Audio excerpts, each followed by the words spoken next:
আমাদের ওয়ালা বাড়া সম্পর্কে কারণ হয়তো জ্ঞানের অভাব, কেউ হয়তো সেকুলার পৃথিবীর নানা অপপ্রচারের শিকার হয়ে এ সম্পর্কে ভুল ধারণা করে বসে আছে। তাদের এই ধারণাটি ভাঙা দরকার। যদি তিনি মুমিন হয়ে পৃথিবীতে বেঁচে থাকতে চান, যদি তিনি মুসলমান হতে চান, তাহলে তার এই ধারণা ভাঙতে হবে, ভুলটা ভাঙতে হবে। নবী সাল্লাল্লাহু আলাইহি সাল্লামের প্রসিদ্ধ হাদিসগুলোর মধ্যে থেকে একটি, মান আহাব্বা লিল্লাহ, যে ব্যক্তির ভালোবাসা হবে আল্লাহর খাতিরে, ওয়া আবগাদা লিল্লাহ, আর যে ব্যক্তি কাউকে অপছন্দ করবে, কারোর প্রতি শত্রুতা পোষণ করতে হলে সেটা করবে, সেটাও আল্লাহর খাতিরেই। ওয়া আতা লিল্লাহ, যে ব্যক্তি কাউকে কিছু দিবে সেটা আল্লাহকে খুশি করার জন্যই দিবে, আল্লাহর কারণেই দিবে। ওয়া মানা লিল্লাহ, কাউকে কিছু দিবে না, সেটাও আল্লাহর জন্যই দেওয়া থেকে বিরত থাকবে। এই লেভেলটাতে যদি কেউ যেতে পারে, ফাকাদ ইসতাকমালাল ঈমান, এই ব্যক্তি তার ঈমানকে পরিপূর্ণ করে ফেলেছে। এই ব্যক্তি ঈমানদার হিসাবে পরিপূর্ণ হতে পেরেছে যদি কেউ এই লেভেল পর্যন্ত যেতে পারে। আল্লাহ সুবহানাহু ওয়া তাআলা আমাদেরকে এই লেভেলের ঈমানদার হওয়ার তৌফিক দান করুন। আমিন। এই হাদিসটি ইসলামী আকীদা, ইসলামী বিশ্বাসের একটা গুরুত্বপূর্ণ ভিত্তি, আর সেটি হলো আল ওয়ারাউ ওয়াল বারা, আল্লাহর জন্য ভালোবাসা এবং আল্লাহর জন্য বৈরিতা। এটা ঈমানের গুরুত্বপূর্ণ একটা পার্ট, ঈমানের গুরুত্বপূর্ণ একটা অংশ। এর সাথে ঈমানের সম্পর্ক অত্যন্ত সুগভীর এবং সুনিবিড়। আজ নানা মুখরোচক স্লোগানে আমরা অনেকে ঈমানের গুরুত্বপূর্ণ এই বিষয়টাকে ভুলে বসেছি, অনেকে ভুল বুঝে বসে আছে। অনেকে হয়তো দিন সম্পর্কে খুব ভালো জানাশোনা না থাকার কারণে এ সম্পর্কে আমরা জানিই না যে ওয়ালা এবং বারা জিনিসটা আবার কি। এই যে আমাদের ওয়ালা বারা সম্পর্কে কারণ হয়তো জ্ঞানের অভাব, কেউ হয়তো সেকুলার পৃথিবীর নানা অপপ্রচারের শিকার হয়ে এ সম্পর্কে ভুল ধারণা করে বসে আছে। তাদের এই ধারণাটি ভাঙা দরকার। যদি তিনি মুমিন হয়ে এই পৃথিবীতে বেঁচে থাকতে চান, যদি তিনি মুসলমান হতে চান, তাহলে তার এই ধারণা ভাঙতে হবে, ভুলটা ভাঙতে হবে। আমাদের এই পৃথিবীতে এখন খুব মুখরোচক একটা স্লোগান হলো উদার হও, যেটা শুনতে খুব ভালো শোনা যায়। এই স্লোগানটা আপনি দেখবেন ইসলাম এবং মুসলমানদের প্রতি যারা বিদ্বেষ পোষণ করে, শত্রুতা যাদের অন্তরে লালন করে, সেই মানুষগুলো এই স্লোগানটা একটু বেশি বেশি বলে যে আমাদেরকে উদার হতে হবে, আমাদেরকে ব্রড হতে হবে। এ সম্পর্কে আলী রাদিয়াল্লাহু তাআলা সে উক্তিটা খুব জুৎসই মন্তব্য মনে হয়। কালিমাতু হাক্কিন উরিদা বিহাল বাতিল, কথা সত্য মতলব খারাপ। উদার হতে হবে ঠিক, কিন্তু আসলে তারা আমাদেরকে অর্থাৎ মুসলমানদেরকে উদার হওয়ার কথা বলে যেই জায়গাটা নিতে চায় সেটা আমাদের কাঙ্ক্ষিত জায়গা আসলে না, সেটা আমাদের প্রত্যাশিত জায়গা না, সেখানে আমরা আসলে যেতে চাচ্ছি না, নিজের অজান্তে সেই জায়গাটা হয়তো আমি চলে যাচ্ছি। আল্লাহর জন্য ভালোবাসা, আল্লাহর জন্য বৈরিতা, এই বিষয়টাকে আজ আমাদের মুসলমানদের মধ্যে অনেকে, অর্থাৎ সো কল্ড বা নামধারী মুসলমানদের মধ্যে অনেকে মনে করে এটা একটা সীমাবদ্ধতা, সংকীর্ণতা। যেমন আপনারা খুব চমকপ্রদ কিছু কথা শুনতে পারেন, ভিতরে একটা হলো সবার উপর মানুষ সত্য, তাহার উপর নাই। মানবিকতা, মানবিক মূল্যবোধ, এই বিষয়গুলোকে সবচেয়ে বড় করে দেখা। মানুষকে মানুষ হিসাবে দেখেন, ধর্মের বিচারে দেখেন না। শুনতে খুব সুন্দর শোনা যায় না? বাহ, কত উদার, কত বড়। মানুষকে মানুষ হিসাবে দেখার চেষ্টা করেন, ধর্মের বিচারে দেখার চেষ্টা করেন না। তার মানে আপনি ধর্মের যে গণ্ডি, এটার ঊর্ধ্বে উঠে গেলেন। সুবহানাল্লাহ, ধর্মের গণ্ডি থেকে ঊর্ধ্বে উঠে গেলেন।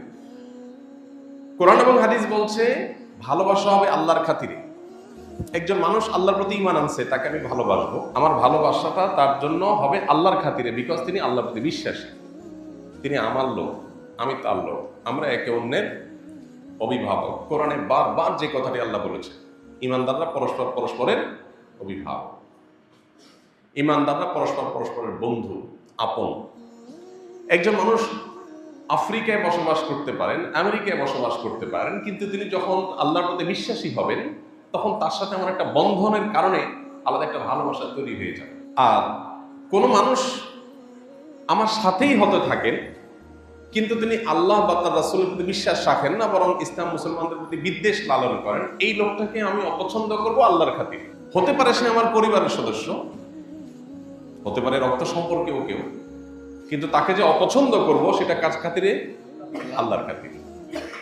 ঠিক যেমন আমরা রাজনৈতিক বিবেচনায়, দলীয় বিবেচনায় একে অন্যকে ভালোবাসি বা বিদ্বেষ পোষণ করি। যিনি যেই দল করেন, ওই দলের নেতা কর্মী, সমর্থক, অনুসারী সবাইকে তার ভালো লাগে, আর প্রতিপক্ষ দলের সবাইকে তার কাছে খারাপ লাগে।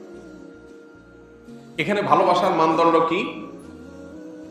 দলীয় আনুগত্য বা দলের প্রতি ভালোবাসা। মানুষের বিভিন্ন বিষয়কে কেন্দ্র করে ভালোবাসা হতে পারে। যেমন আমরা যখন দূর দেশে যাই, যখন শুনি আমার দেশি বাংলাদেশি ভাই, তখন একটা টান অনুভব করি, এগুলো প্রকৃতিগত। যখন আমরা দেখি কোথাও গিয়ে একজন মানুষ বাংলায় কথা বলছেন, দূর দেশে যেখানে বাংলায় কথা বলা লোক নাই, তখন আমরা একটা টান অনুভব করি যে আমার ভাষাভাষী। এগুলো সবই প্রকৃতিগত এবং এগুলো কোনো দোষণীয় বিষয় না, এগুলো স্বাভাবিক। কিন্তু আমি বলছি, আইডিওলজিক্যাল জায়গা থেকে মানুষের ভালোবাসার একটা মানদণ্ড থাকতে হয়। যদি বলেন যে না আমি এসব মানদণ্ডের ঊর্ধ্বে, তাহলে আপনি ঈমানের গণ্ডির বাইরে, ঈমানের গণ্ডির বাইরে। আমরা যেটাকে অনেক ক্ষেত্রে উদারতা মনে করি, সেটা মূলত উদাসীনতা। আমরা যেটাকে মনে করি ধর্মীয় উদারতা, কোনো কোনো ক্ষেত্রে সেটা ধর্মের বেলায় উদাসীনতা। বেশ কিছুদিন আগেই একজন বড় ক্রীড়া তারকা, ক্রীড়া জগতের তারকা, ভিনদেশী, ইংলিশে তার একটা টিভি সাক্ষাৎকার, এটা কোনোভাবে শোনার সুযোগ হয়েছে এবং এটাকে অনুবাদ করে আমরা আমাদের ফেসবুক পেজে প্রচারও করেছি। আমার যতটুকু মনে পড়ে, সাবটাইটেল দিয়ে বাংলায় এটা আমরা প্রচার করেছি। ভদ্রলোক চমৎকার একটা কথা বলেছেন। উনি তখন অমুসলিম ছিলেন, সম্ভবত খ্রিস্টান ছিলেন। তিনি একটা কথা বলেছিলেন যে ধর্মগুলো যদি শেয়ার বাজারে উঠে এবং এগুলো যদি দর ঠিক করা হয়, তো আমি একজন খ্রিস্টান হলেও ইসলাম ধর্মের শেয়ার আমি কিনব। কেন কিনবেন? উনি বলছেন আমি বাজি ধরে বলতে পারি পৃথিবীতে টিকলে শুধু এটাই টিকবে, আর বাকিগুলো টিকবে না। এবং তিনি অনেকগুলো কথা বলেছেন, বলেন যে আমরা আমাদের পশ্চিমা পৃথিবীতে মেয়েদেরকে উদারতা, স্বাধীনতার নাম দিয়ে যা দিয়েছি, তাতে মেয়েরা ক্ষতিগ্রস্ত হয়েছে, আমরা ক্ষতিগ্রস্ত হয়েছি, ছেলেরাও সবাই ক্ষতিগ্রস্ত হয়েছে। তিনি উদাহরণ টেনে বলছেন যে আপনি যদি সৌদি আরবে যান, তো দেখবেন একজন মেয়ের 8টা 10টা 12টা বাচ্চা। এতগুলো বাচ্চা সামলানোর পরে সে খুব হ্যাপি, তার কোনো দুঃখ নেই। সে এটা বলতেছে না যে আমার স্বামীর সেবা, এতগুলো বাচ্চার খেদমত, এরপরে সংসার, আত্মীয় স্বজন, আমি আর পারতেছি না। কিন্তু এর বিপরীতে আপনি দেখবেন আমাদের পশ্চিমা পৃথিবীতে, তিনি তার তখনকার কথা বলছেন যে পশ্চিমা পৃথিবীতে নারী অধিকার দেওয়ার নাম করে নারীদেরকে যা দেয়া হয়েছে, তাতে তারা ডিপ্রেশন এবং ফ্রাস্ট্রেশন ছাড়া আর কিচ্ছু পায় নাই। শুধু নারীরা না, ছেলেরাও। পরিবার ব্যবস্থাপনা ভেঙে পড়ে গেছে, কোনো স্বামী নাই, সংসার নাই, ছেলে মেয়ে নাই, ঝামেলা নেই, তারপর সে ডিপ্রেসড, সে বেঁচে থাকতে চায় না, হতাশা তাকে গ্রাস করে ফেলে, সে মেডিসিন নিয়ে ঘুমাতে চায়, সে মাদক নিয়ে কোন রকম পৃথিবীর জগৎ থেকে বাইরে গিয়ে সে কোন রকম বেঁচে থাকতে চায়। এই কঠিন বাস্তবতা কথা তিনি তুলে ধরেছেন এবং সেখানে একটা কথা বলেছেন যেটা আমার মূল আলোচ্য বিষয়, সেটা হলো তিনি বলেছেন যে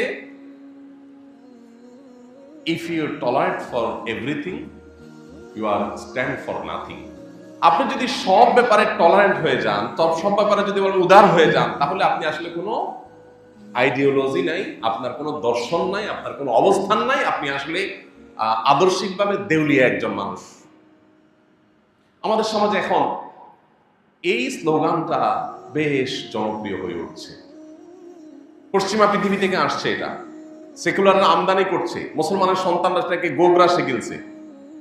মানুষ হিসাবে দেখেন, ধর্মীয় গণ্ডিতে দেখেন না। শুনতে খুব ভালো শোনা যায়, কিন্তু ভাইরা আমার, যারা এই স্লোগানগুলো বলে, আপনি যদি একটু নিবিড়ভাবে পর্যবেক্ষণ করেন দেখতে পাবেন তারা এই স্লোগানটা মুখে বলে, বাস্তবে হুবহু এর বিপরীতটা তারা করে।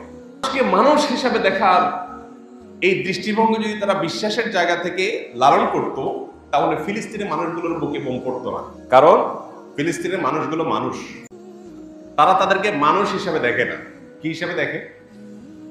মুসলমান হিসাবে দেখে। এই জন্য সেখানে বোম পড়লেও তাদের কোনো আফসোস নেই। এই জন্য আমরা যারা মুসলমানের সন্তানরা ওদের সমস্ত মুখরোচক স্লোগান শুনে আমরা উদার হওয়ার কসরত করছি, অর্থাৎ ধর্মীয় গণ্ডির ঊর্ধ্বে ওঠার চেষ্টা করছি। সবকিছুতে ধর্ম টানাটানের দরকার কি?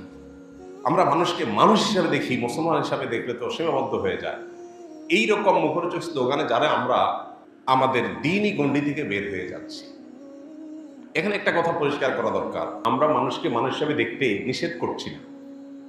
আমরা এটাও বলছি না যে আমাদের দ্বীন আমাদেরকে বলেছে শুধু মুসলমানদের জন্যই তোমাদের সকল অনুকম্পা মায়া থাকুক, অমুসলমান হলে তাদের জন্য আর কোনো দয়া মায়া থাকবে না, এটা ইসলাম বলে না। এই জায়গাটা আমরা যেন কেউ আবার ভুল না বুঝি। আমার ভালোবাসা, আমার ভালো না বাসা, এটার ভিত্তি হবে আল্লাহ, আল্লাহকে কেন্দ্র করে হতে হবে। আবার যাদেরকে আমি ভালোবাসবো না তাদেরকেও ভালোবাসার সূত্র আছে এজ এ আল্লাহর সৃষ্টি। সেকুলার পৃথিবী, পুঁজিবাদী এই পৃথিবী আপনাকে বলবে মানুষকে মানুষ হিসাবে দেখতে, আর ইসলাম আপনাকে বলবে মানুষকে আল্লাহর সৃষ্টি হিসাবে দেখতে। পার্থক্য কোন জায়গায়? পার্থক্য হলো আপনি যখন মানুষকে মানুষ হিসাবে দেখবেন তখন আপনার এই জায়গাটাতে স্রষ্টার অস্তিত্বের কোনো ধারণা আসবে না। আর যখন মানুষকে আপনি সৃষ্টি হিসাবে দেখবেন তখন অটোমেটিকলি স্রষ্টার ধারণা চলে আসবে। শুধু সেটাই নয়, মানুষকে মানুষ হিসাবে দেখার চাইতে মানুষকে সৃষ্টি আল্লাহর মাখলুক হিসাবে দেখা, এটা আরো ব্রড চিন্তা, এটা আরো প্রশস্ত চিন্তা। কারণ আপনি যখন সৃষ্টি হিসাবে দেখবেন তখন শুধু মানুষ নয়, অন্যান্য প্রাণীদের প্রতি আপনার অনুকম্পার বিষয়টা চলে আসবে। শুধু সেটাই নয়, নবী করিম সাল্লাল্লাহু আলাইহি সাল্লামের কাছে প্রশ্ন করা হয়েছিল যে একটা প্রাণী, একটা পাখি, তার প্রতি অনুকম্পা করলেও কি আল্লাহ আমাদেরকে সওয়াব দিবে? নবীজি সাল্লাল্লাহু আলাইহি সাল্লাম বলেছেন, আলা কুল্লি কাবিদিন রাতবাতিন আজরুন, প্রত্যেকটা প্রাণ যার ভিতরে আছে তাকেই যদি তুমি কোনো উপকার করো আল্লাহর কাছ থেকে তুমি রিওয়ার্ড এবং বিনিময় পাবে। তার মানে কি দাঁড়ালো? ইসলাম আমাদেরকে শুধুমাত্র মানবিক দৃষ্টিকোণ থেকেই দেখতে বলে না, মানবিক দৃষ্টিকোণ থেকে আমরা দেখবই মানুষ হিসাবে মুসলিম অমুসলিমদের প্রতি আমাদের আন্তরিকতা, সৌহার্দ্য, সহমর্মিতা, ভালোবাসা থাকবে। শুধু তাই নয়, প্রাণী হিসাবে সকল সৃষ্টি বা প্রাণী ছাড়াও সকল সৃষ্টির প্রতি আমাদের একটা দায়বদ্ধতা, দায়িত্বশীলতা থাকবে। এই জন্যই তো আপনি যা খুশি তা করতে পারেন না একটা গাছের সাথে, একটা প্রাণীর সাথে, একটা বিড়ালের সাথে, একটা কুকুরের সাথে। এমনকি আল্লাহর একটা নিষ্প্রাণ কোন সৃষ্টি, সেটাকেও আপনি যথেচ্ছা ব্যবহার করতে পারেন না, সেখানে আপনার দায়িত্বশীলতার ব্যাপার থাকে। এটা হলো মুসলমানদের স্ট্যান্ড, যেটা নাস্তিকবাদীদের স্ট্যান্ডের চাইতে অনেক বেশি যৌক্তিক, অনেক বেশি শক্তিশালী এবং অনেক বেশি লজিক্যাল। আজ এই মুখরোচক স্লোগানের চোরা বালিতে আমরা অনেকে হারিয়ে যাচ্ছি। আমরা আমাদের ইমানের জন্য, ইমানের খাতিরে ভালোবাসা এবং বৈরিতার জায়গাটা থেকে আমরা সরে গিয়ে আমরা মূলত আমাদের দ্বীন এবং ইমানের ব্যাপারে উদাসীন হয়ে যাচ্ছি। আর যার ফলশ্রুতিতে কুফরের কাছাকাছি আমরা চলে যাচ্ছি নিজের অজান্তে। আপনি অতি উদার হয়ে কুফরের কাছাকাছি চলে যাবেন। আমরা আমাদের পরিবারের সদস্যদেরকে ভালোবাসি এবং এই ভালোবাসাটা অন্য কারোর জন্য আমরা রাখি না। এর মানে এই না যে আমরা অন্যদেরকে ঘৃণা করি, কিন্তু আমার ভালোবাসার একটা ভিত্তি হলো আমার পারিবারিক বন্ধন। আমি আমার বাপ মা, ভাই বোন, ছেলে মেয়ে, স্বামী স্ত্রী, পরস্পরকে আমরা যে ভালোবাসাটা দিই, এটা আরেকজনকে দেই না। ঠিক একইভাবে ইমানের খাতিরে আমার একটা ভালোবাসা হবে, এটা রিজার্ভ ফর মুমিনিন, এটা অন্য কারোর জন্য আর হবে না। আমি অন্য ধর্মের মানুষকে ভালোবাসবো মানুষ হিসাবে সন্দেহাতীত ভাবে, কিন্তু তিনি আল্লাহর প্রতি অবিশ্বাসী, আখিরাতের প্রতি অবিশ্বাসী, সেই জায়গা থেকে আমি অবশ্যই তার সাথে আমার একটা দ্বিমতের জায়গা থাকবে, একটা দেয়াল প্রাচীর থাকবে।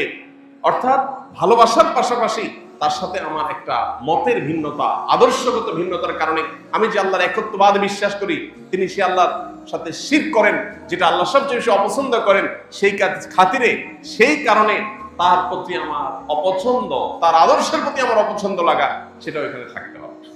এখানে আরেকটা মুখরোচক স্লোগান আছে, খুবই হাস্যকর, সেটা হলো সিনেমার ডায়ালগ, পাপকে ঘৃণা করো, পাপীকে না। এটা শুনতে খুব ভালো শোনা যায়, কিন্তু একটা অবাস্তব এবং অযৌক্তিক একটা কথা। কেউ যখন অপরাধ করে তখন অবশ্যই তার অপরাধের মাত্রা অনুপাতে তার প্রতি আপনার ঘৃণা বাই ডিফল্ট আসবে, আসাটা যৌক্তিক এবং স্বাভাবিক। ভাইরা আমার, আল্লাহর জন্য ভালোবাসা, আল্লাহর জন্য বৈরিতা, এটার যদি সর্বোচ্চ লেভেলে কেউ পৌঁছাতে পারে, তিনি ইমানদার হিসেবে পরিপূর্ণ হয়ে যাবেন।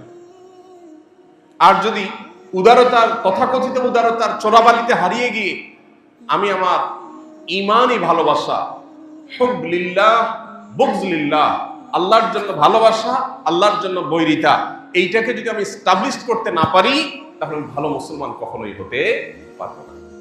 এই জিনিসটা প্রকাশ কিভাবে ঘটবে? আল্লাহর জন্য ভালোবাসি, আল্লাহর জন্য ভালো না বাসি, প্রকাশ কিভাবে ঘটবে? ওই যে হাদিসে আসছে পরের অংশে, ও আতা লিল্লাহ ওয়া মানা আলিল্লাহ।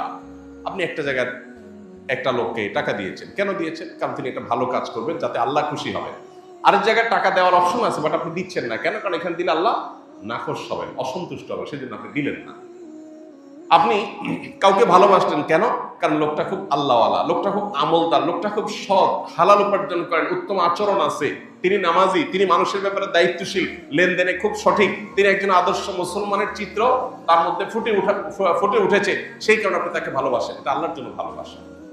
আরেকটা লোক, সে হয়তো আপনার কাছের লোক, কিন্তু লোকটা খারাপ, এজ এ মুসলমান সে ভালো মুসলমান হতে পারে নাই, অথবা আল্লাহ প্রতি বিশ্বাসী না, আল্লাহর অনুগত না, আল্লাহ রসুলের সুন্নাহর অনুসারী না, সেই কারণে আপনি তাকে পছন্দ করেন না, এটা আল্লাহর জন্য অপছন্দ করেন। এই বিষয়টাকে আরেকটা হাদিসে নবী সাল্লাল্লাহু আলাইহি সাল্লাম আরো চমৎকার ভাবে তুলে ধরেছেন। সেটা হলো, তিনি বলেছেন, হাদিসটি আমরা সবাই কম বেশি শুনেছি, প্রত্যেক মুসলমান, পুরো পৃথিবীর সমস্ত ইমানদাররা সবাই একটা দেহের মতো, একটা শরীরের মতো। যখন পুরো শরীরের কোনো একটা অঙ্গ অসুস্থ হয়, জ্বর হলো, মাথা আঘাতপ্রাপ্ত হয়েছে, আঘাতের কারণে শরীরে জ্বর এসে গেছে, পায়ে তো আসে না জ্বর, কি বলেন? হাতে জ্বর হয় কেন? আঘাত তো মাথায় পাইছে, পাও কেন জ্বর হবে? মাথা যখন ব্যথা হয় তখন তো মাথা জেগে থাকে, হাত পা তো ঘুমায় নাকি? কেন ঘুমায় না? কারণ দেহের প্রত্যেকটা অঙ্গ প্রত্যঙ্গ একে অন্যকে এতটা অনুভব করে, বা একটার সাথে আরেকটার নিবিড় সম্পর্কে এতটাই গভীর যে একটা যখন কষ্ট অনুভব করে, হাত যখন ভাঙে, তখন পুরো শরীর ব্যথা অনুভব করে, কষ্ট অনুভব করে।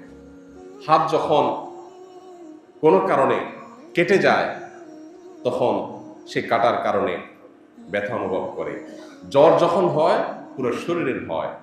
হয়তো আঘাতটা কোনো একটা অঙ্গ পেয়েছে, কিন্তু পুরো শরীর সেটাকে ফিল করে, অনুভব করে।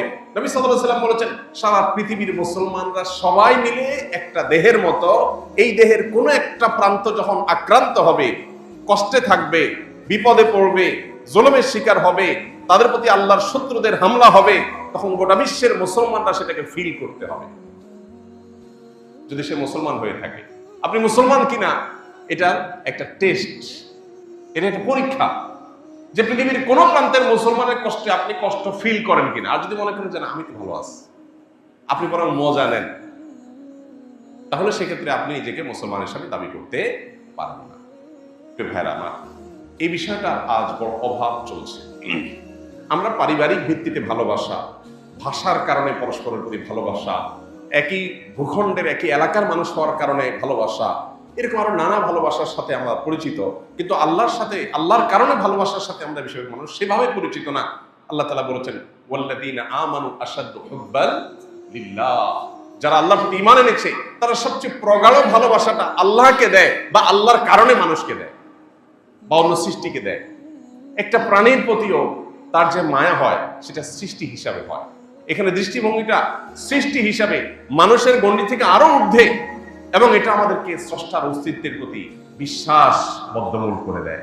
আল্লাহর জন্য আমাদেরকে আল্লাহর জন্য ভালোবাসা, আল্লাহর জন্য বৈরিতা, ওয়ালা এবং বারার এই গুরুত্বপূর্ণ বিষয়টাকে আমাদের জীবনে যেন এস্টাবলিশ করার তৌফিক দান করে। প্রিয় ভাইরা আমার, আজ পশ্চিমা দুনিয়াতে তারা নানা দিক থেকে এগিয়ে আছে আমাদের চাইতে, এবং এগিয়ে থাকার কারণে তাদের থেকে যা পাই সেটাকেই গোগ্রাসে গেলার একটা প্রবণতা আমাদের সমাজে প্রকট আকার ধারণ করেছে। এটা এক দুর্ভাগ্যজনক বাস্তবতা। আমাদের শিক্ষিত তরুণরা, শিক্ষিত মানুষজন অনেকেই আছেন যে ওদের আমাদের চাইতে জাগতিক জ্ঞান বিজ্ঞানে এগিয়ে থাকা, নানান দিক থেকে এগিয়ে থাকার কারণে ওদের কাছ থেকে যেটাই পাই সেটাই আমরা গোগ্রাসে গেলি, আর ওরাও পরিকল্পনা করে আমাদের সমাজে সেগুলোকে পুশ করার জন্য হাজারটা চেষ্টা করে, শত শত হাজার হাজার কোটি টাকার ফান্ড তারা এই জন্য দেয় যাতে করে মুসলমানদের সমাজ ব্যবস্থাতে এগুলো ঢুকিয়ে দেয়। মনে রাখবেন, কেন আপনাকে ওরা ধর্মীয় গণ্ডি থেকে বের করতে চায়, ঊর্ধ্বে ওঠার কথা বলে, মুখরোচক কথা বলে কেন আপনাকে সে আল্লাহর জন্য ভালোবাসা, বৈরিতা এটার ঊর্ধ্বে উঠাতে চায় যে তুমি তোমার ধর্মের কারণে কেন ভালোবাসো, মানুষের পর কারণে ভালোবাসো, আরো উপরের গণ্ডিতে উঠো কেন চাচ্ছে? তারা মূলত চাচ্ছে আপনাকে আপনার গণ্ডি থেকে বের করতে। কেন বের করতে চায়? কারণ তারা জানে মুসলমানদের শক্তির জায়গায় হলো এটা।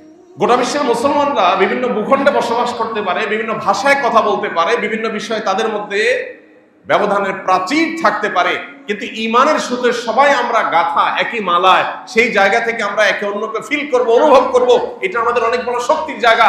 এই জায়গাটা যদি আমরা সঠিকভাবে অ্যাড্রেস করতে পারি, এই জিনিসটা যদি আমরা সঠিকভাবে ধারণ করতে পারি, তাহলে পৃথিবীতে কেউ আমাদেরকে হারাতে পারবে না।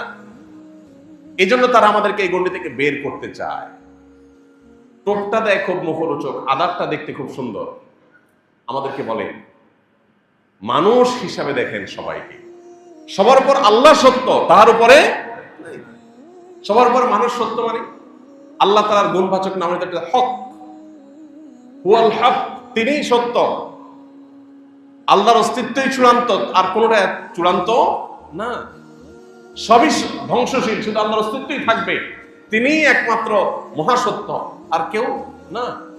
কিন্তু সেখানে আল্লাহর জায়গায় মানুষকে বসানো হচ্ছে। আমরা চিন্তা করছি তাই তো, আমি মানবিক হচ্ছি, আমি মানবতাবাদী হচ্ছি। স্লোগানগুলো খুব সুন্দর, মানবতাবাদী, মানবিক। যারা এই স্লোগান দেয়, আপনি আপনার বিবেকটাকে উন্মুক্ত করে যদি আপনি দেখেন, আমি আপনাকে চ্যালেঞ্জ করে বলতে পারি, আপনার বিবেক আপনাকে বলবে পৃথিবীতে সবচেয়ে বেশি অমানবিক ওরা। আপনি একটু ডানে বামে খেয়াল করলে দেখবেন ওদের অমানবিকতার হাজারটা চিত্র। ওরা আপনাকে জবাব দিয়ে তার আওতায় আনবে, ওরা কোনো জবাব দিয়ে করবে না। ছোট একটা এক্সাম্পল দিই। আমরা কে না জানি কোন ব্যক্তিকে দোষী হিসাবে অভিযুক্ত করেই তাকে শাস্তি দেওয়া যাবে না যতক্ষণ পর্যন্ত সেটা প্রমাণ না হয়। এটা আমরা জানি না মোটামুটি সবাই। আমরা এটাকে এখন আরো সুন্দর করে বলি মব জাস্টিস, আইন হাতে তুলে নেওয়া। এগুলো কি ভালো না খারাপ? খারাপ। এই খারাপ পৃথিবীর সব সমাজই তো বলে নাকি? এবং যারা এগুলো বেশি বেশি বলে তাদের চরিত্রটা যদি আপনি দেখেন, ইরাকে হামলা করেছে কি অভিযোগে? সেখানে এমন কিছু অস্ত্র আছে যেগুলো মানবতার জন্য হুমকির। সেই অস্ত্র তাদের নিজেদের কাছে আছে, বাট তাদের কাছে আছে, এটা থাকতে পারে না, এই জন্য হামলা করছে। ওকে, হামলা করে একটা দেশ, একটা জাতি তছনছ করে শেষ করে দেওয়া হয়েছে, হাজার হাজার মানুষ হত্যা করা হয়েছে, হাজার হাজার নারী বিধবা হয়েছে, শিশু এতিম হয়েছে। শেষে সে অস্ত্র কি পাওয়া গেছে? যাই। তাহলে এই যে একটা ভুল আক্রমণ, প্রথমত আপনি কাউকে অভিযুক্ত করেই তাকে হামলা করছেন প্রমাণ হওয়ার আগে, এটা মব জাস্টিস। আপনি যখন একজন মানুষকে রাস্তায় চোর সন্দেহে ধরে তাকে গণপিটুনি দিয়ে মেরে ফেলবেন, এটা মব জাস্টিস। এটাকে আপনি খারাপ করেন, আমিও খারাপ বলি। তো আপনি যখন একটা দেশের উপরে হামলা করেন শুধুমাত্র সন্দেহের ভিত্তিতে, আপনি অভিযোগ করছেন আর হামলা করার জন্য রাইট হয়ে গেছে আপনার জন্য, প্রমাণ হওয়ার জন্য অপেক্ষা করলেন না, এমনকি সেটা নাই যে সেটা প্রমাণ হয়ে গেছে এরপর একটাবার সরি পর্যন্ত বলার প্রয়োজন অনুভব করলেন না। আপনার মতো এই আদর্শের মতো অথর্ব এবং আদর্শিকভাবে মুনাফিকি আদর্শ পৃথিবীতে আরেকটা হতে পারে? এখন আমরা আমাদের পার্শ্ববর্তী দুই দেশের মধ্যে যে যুদ্ধ লেগে গেছে দেখলাম, সেখানে আপনি একই জিনিস দেখতে পাচ্ছেন। একটু চোখ কান খুললে আপনি দেখবেন যে একই জিনিস হুবহু হয়েছে। যে এখানে আপনার অভিযোগ যে আমার দেশে দুর্ঘটনা ঘটেছে, হামলা হয়েছে, এটা তুমি করেছো, এই অভিযোগের ভিত্তিতে আমি সেখানে হামলা শুরু করলাম। সেটা প্রমাণ হওয়ার কোনো প্রয়োজন নাই, ন্যূনতম কোনো সেটা আপনার যৌক্তিক এবং সেটা প্রমাণিত এটাকে সাব্যস্ত করার কোনো প্রয়োজন অনুভব করলাম না। তাহলে যারা আমাদেরকে বলছে যে মব জাস্টিস করা ঠিক না, আইন হাতে তুলনা ঠিক না, তারা কিন্তু সারাদিন এই কাজটা করছেন। এরকম আপনাকে অন্তত 10টা এক্সাম্পল দেওয়া যাবে, যে এক্সাম্পলগুলো দেখে আপনার বিবেক আপনাকে বলবে পৃথিবীতে সবচেয়ে বড় ভণ্ড, সবচেয়ে বড় প্রতারক ওরা, যারা সারাদিন আমাদেরকে মানবিক হওয়ার, মানবতাবাদী হওয়ার সবক শোনায়। ইসলামের চাইতে বড় মানবতাবাদিতা, ইসলামের চাইতে বড় মানবিকতা, ইসলামের চাইতে বড় সৃষ্টির প্রতি সহনশীলতা অন্য কোনো জীবন দর্শনের নাই। যেগুলো আছে সেগুলো মুখরোচক এবং বাহ্যিক দৃষ্টিকোণ থেকে ভেতরে অন্তঃশ্বাস শূন্য। আমাদের অনেক মুসলমানের সন্তানরা এখনো নিজেদের অবস্থানটাকে তারা পরিষ্কার করতে পারেননি। তারা এখনো আজকের এই বিশ্ব পরিস্থিতিকে বিবেচনা করে, মূল্যায়ন করে কোনটা সঠিক কোনটা বেঠিক সেটা ধরতে পারেন নাই। দেখবেন যে অনেক মুসলমানের সন্তান মুসলমানদেরকে দোষে এবং মুসলমানদের শত্রুদেরকে আপন মনে করে ওরা অনেক শান্তিকামী। মুখরোচক আরেক শব্দ, শান্তিকামী। সবচেয়ে বেশি অশান্তি যারা করেছে তারা নাকি শান্তিকামী। নবী করিম সাল্লাল্লাহু আলাইহি সাল্লামের পুরো জীবনকে এমন ভাবে দেখায় যে উনি একজন যুদ্ধবাজ মানুষ ছিলেন। নাউজুবিল্লাহ। আমরা এর আগেও বলেছি 26টি যুদ্ধে প্রায় অংশগ্রহণ করেছেন নবী করিম সাল্লাল্লাহু আলাইহি সাল্লাম। 26টি যুদ্ধ, এক একটা নাম শুনলে বদর, উহুদ, খন্দক, গোটা পৃথিবী যেগুলোকে চিনে মনে হচ্ছে কি বিশাল বড় যুদ্ধ, মহা ধ্বংসযজ্ঞ হয়েছে, কত হাজার হাজার লাখ লাখ মানুষ যেন মারা গেছে। এই সবগুলো মিলে 400-র বেশি মানুষ মারা যায়নি। চিন্তা করে মুহাম্মদ সাল্লাল্লাহু আলাইহি সাল্লাম তার যে আদর্শ বাস্তবায়ন করেছেন পৃথিবীতে, এটার জন্য সাকুল্যে 1000 মানুষের জীবন দিতে হয় নাই, মাত্র 400 মানুষ এই 26টা যুদ্ধে, তাও দুই পক্ষের মুসলমান সব মিলে তারপর মারা গেছে। আর এখন একটা বোমা হামলায় হাজার হাজার মানুষ মারা যায়। এরা নাকি শান্তিকামী, এরা নাকি মানবতাবাদী, ইসলাম নাকি অশান্তি। ভাইরা, আজ আমাদের ঈমান ছিনতাই হচ্ছে, ঈমান চুরি হয়ে যাচ্ছে, এই সমস্ত মুখরোচক স্লোগানের চোরাবালিতে হারিয়ে যাচ্ছে। আল্লাহ আমাদেরকে ফিতনার এই সময়টাতে ঈমানকে ধরে রাখার তৌফিক দান করুন। আমাদের ভালোবাসা হবে কার খাতিরে? আমাদের শত্রুতা, বিদ্বেষ, বৈরিতা, অপছন্দনীয়তা এটা হবে কার খাতিরে? আল্লাহর খাতিরে। এবং এই জায়গাটা যদি আপনি খুব বেশি এস্টাবলিশ করতে পারেন, তো আমার কথা নয়, মুহাম্মদ সাল্লাল্লাহু আলাইহি সাল্লামের সার্টিফিকেট হলো ফাকাদ ইসতাকমালাল ঈমান, তাহলে আপনার ঈমান পরিপূর্ণ হয়ে গেল। আল্লাহ আমাদেরকে সেই জায়গায় যাওয়ার তৌফিক দান করুন।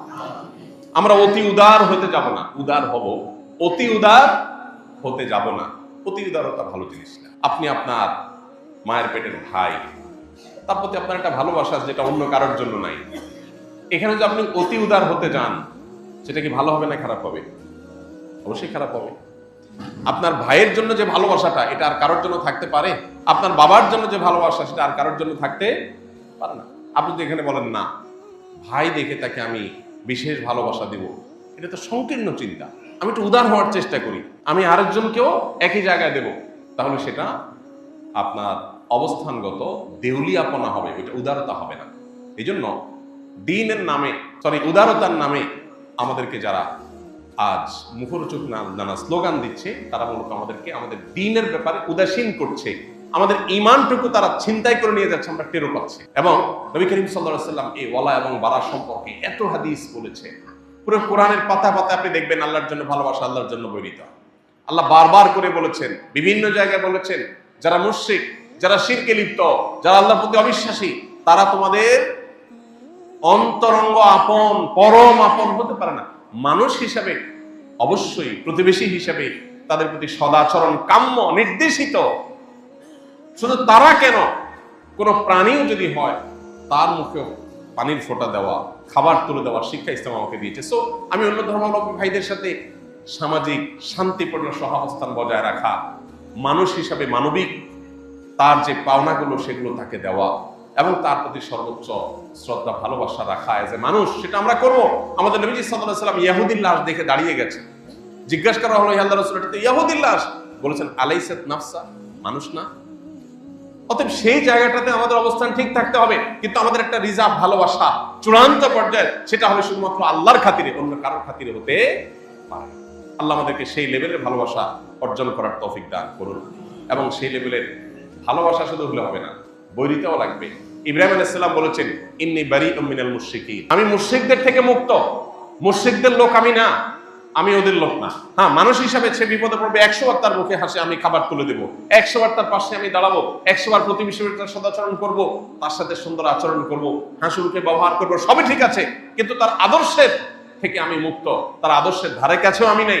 আমার সাথে তার আদর্শিক দূরত্ব, ভিন্নতা, প্রাচীর এবং দেয়াল আছে। এগুলোকে যদি তুলে দিয়ে আপনি উদার হতে চান, তো আপনি আর যা হোক মুসলমান হতে পারবেন না। আল্লাহ আমাদের সবাইকে বুঝার তৌফিক দান করুন, আমল করার তৌফিক দান করুন। গোটা বিশ্বের কোথাও মুসলমান আক্রান্ত হলে আমি কষ্ট পাবো, মুসলমানের দুঃখে আমি দুঃখী হব, মুসলমানের সুখে আমি সুখী হব, মুসলমানের কল্যাণকামী হব, তার বিজয় প্রত্যাশী হব, তার ভালো চাইব, সেটা পৃথিবীর যে প্রান্তের মুসলমানই হোক না কেন। আমি মানবিকতার জায়গা থেকে অন্য ধর্মের মানুষের প্রতি আমার সহমর্মিতা থাকবে। শুধু তাই নয়, মানবিকতার আরো ঊর্ধ্বের গণ্ডিতে গিয়ে সৃষ্টি হিসাবে যে কোনো সৃষ্টির প্রতি আমি দায়িত্বশীল আচরণ করব। আল্লাহর কাছে তার জন্য আমার জবাবদিহিতা আছে। এই জায়গাটা আমাকে আমাকে উন্নত চরিত্রের যে লেভেলে নিয়ে যাবে, তথাকথিত শুধু মানবিক যে স্তর বা লেয়ার, এই মানবিকতার লেয়ারে যে আমরা ততদূর যেতে পারবো না। সৃষ্টি হিসাবে যখন আমরা দেখব গোটা পৃথিবীকে, সৃষ্টি জগৎকে এবং আমাদের সবাইকে, তখন আমাদের দায়িত্বশীলতার পরিমাণটা আরো বাড়বে। কিন্তু দিন শেষে অ্যাজ এ মুসলিম আমার ভালোবাসাটা আল্লাহর খাতিরে রিজার্ভ থাকতে হবে। আল্লাহ আমাদের সবাইকে সেই তৌফিক দান করুন। আজ নানা কারণে আমরা আদর্শের ভিত্তিতে, রাজনৈতিক আদর্শের ভিত্তিতে ভালোবাসা, বৈরিতা, এটা আমাদের মধ্যে প্রকট আকারে আজ এটা বিরাজ করছে। এটা আমাদের সবার কাছে ক্রিস্টাল ক্লিয়ার যে আমরা রাজনৈতিক বিভিন্ন মতাদর্শের ভিত্তিতে আমাদের ওয়ালা এবং বারাকে আমরা ভালোবাসা এবং বৈরিতাকে আমরা স্টাবলিশ করে ফেলেছি। এবং আল্লাহর জন্য ভালোবাসা, বৈরিতাকে বোঝার জন্য আমাদের দেশে প্রচলিত রাজনৈতিক এবং দলীয় মতাদর্শের ভিত্তিতে যে ভালোবাসা, বৈরিতা, এটা সবচেয়ে উত্তম উদাহরণ। বোঝার জন্য এটা সবচেয়ে ভালো জায়গা। অতএব এখান থেকে বুঝে এই জায়গাটাই শুধু আল্লাহ তার রাসূলের জন্য আমি যদি রিজার্ভ করে ফেলতে পারি, দ্যাটস এনাফ। আমার ভালো মুসলমান হওয়ার জন্য এটাই যথেষ্ট হবে ইনশাআল্লাহ। আল্লাহ রাব্বুল আলামিন গোটা বিশ্বের মুসলমানদের জন্য কল্যাণ হয় সেরকম কাজ আমাদেরকে করার তৌফিক দান করুন, এবং শুধু মুসলমান নয়, অন্য ধর্মের মানুষের প্রতিও মানবিক দায়িত্বশীল মানুষ হওয়ার তৌফিক আল্লাহ আমাদেরকে দান করুন, এবং তারও ঊর্ধ্বে উঠে সৃষ্টি জগতের প্রতিটি সদস্য, প্রতিটি বস্তু, তার প্রতি মুসলমান হিসেবে আমাদের যে দায়িত্বশীল হওয়ার কথা, আল্লাহ তাআলা সেটাও আমাদেরকে হওয়ার তৌফিক দান করুন। তাহলে সেক্ষেত্রে আমরা আল্লাহর প্রিয় পাত্র হতে পারবো, ভালো মুসলমান হতে পারবো, জান্নাতি হওয়ার উপযুক্ত আমরা হতে পারবো, এবং আমাদের আশেপাশে যত অশান্তি, যত হামলা পাল্টা হামলা, এগুলোর সবগুলোর অবসান ঘটে আল্লাহ রাব্বুল আলামিন শান্তিপূর্ণভাবে আমাদেরকে বসবাস করার তৌফিক দান করুন। বিশেষ করে আমাদের প্রিয় এই মাতৃভূমি, এই মাতৃভূমিকে আল্লাহ তাআলা সকল প্রকার অশান্তি, সকল প্রকার শকুনের চোখ থেকে আল্লাহ তাআলা হেফাজত করুন। সকল প্রকার বিপদ, মুসিবত, জাতীয় পর্যায়ে সকল প্রকার পরীক্ষা থেকে আল্লাহ তাআলা আমাদেরকে রক্ষা করুন। আমাদেরকে ঐক্যবদ্ধ থাকতে হবে, ঈমানি শক্তিতে বলীয়ান হতে হবে। এটাই আমাদের সবচেয়ে বড় শক্তির জায়গা। এর চেয়ে বড় কোনো শক্তির জায়গা আমাদের আর নাই।